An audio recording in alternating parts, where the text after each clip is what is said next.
hearing your notion of you generate the energy. If you want joy, you create the joy. Talk to us about that. That was something that really, really struck me. Yeah, that piece comes from probably the most powerful metaphor of my entire life, and that is the power plant doesn't have energy, it generates energy. And I've been teaching that for like 15 years on stage. And one guy stands up one time and he goes, actually, you're wrong.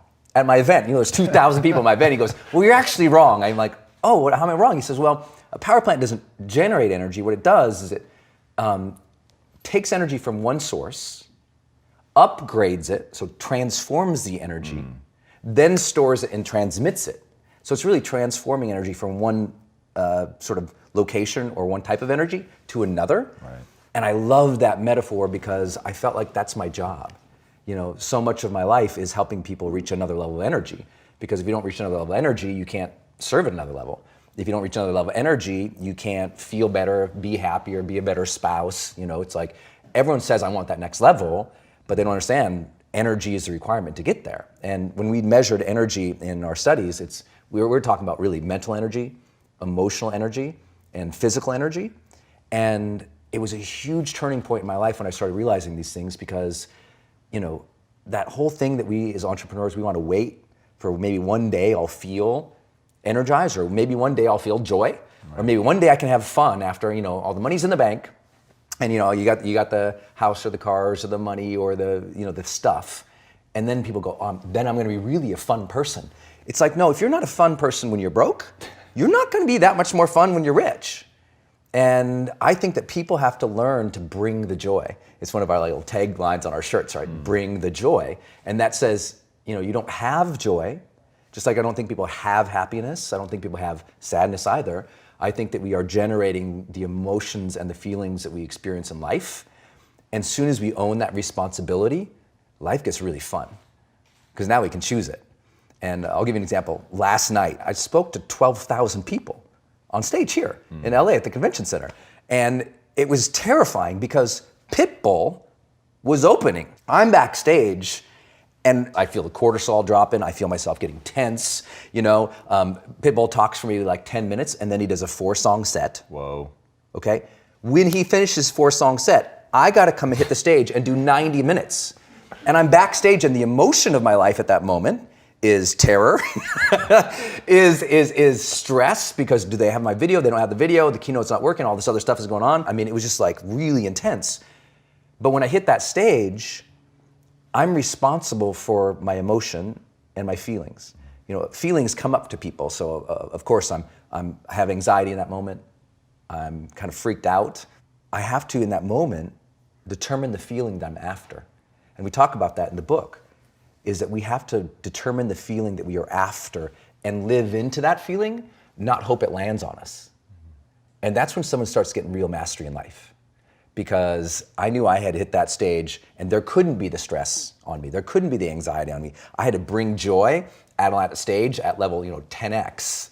Walk us through the mechanisms of that. So, and it's something that you cover very well in the book, is there's a process. In fact, the book is high-performing habits, right? And you really go into the habits, the mechanisms, the things that you can do, say, orchestrate into your life, which I think is really the core of what makes the book so powerful. So in that moment, you're backstage. What are you actually doing? Yeah.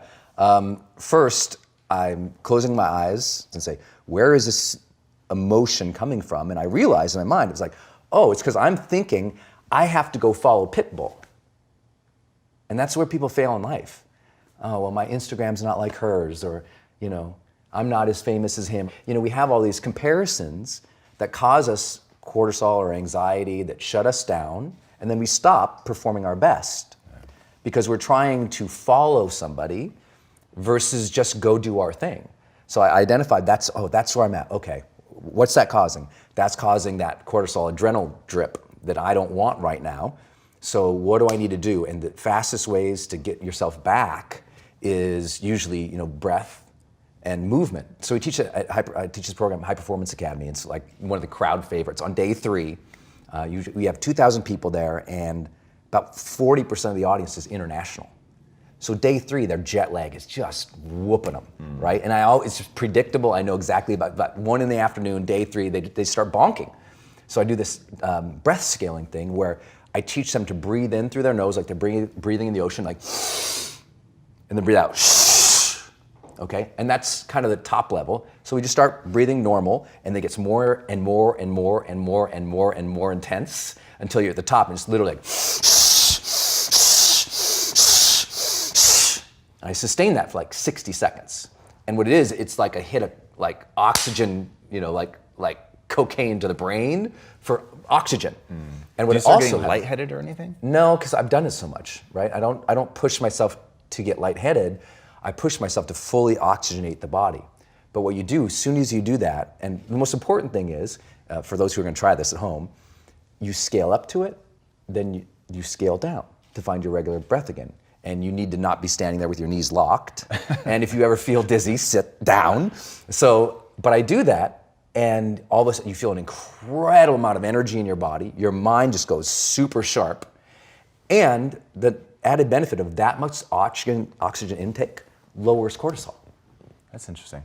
Right? We know from meditative practices, when we deep breathe, we tend to lower cortisol or lower that sense of anxiety, even if we don't get the full mechanism of the hormone release. Then all of a sudden it's like, I'm in my zone, I'm ready to go. Then I do full body Qigong, which is like a Qigong.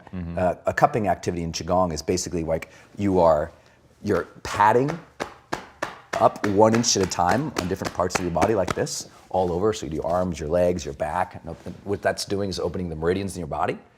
And now my mind's open, my body's fully ready to serve, and now it's like, let's get it.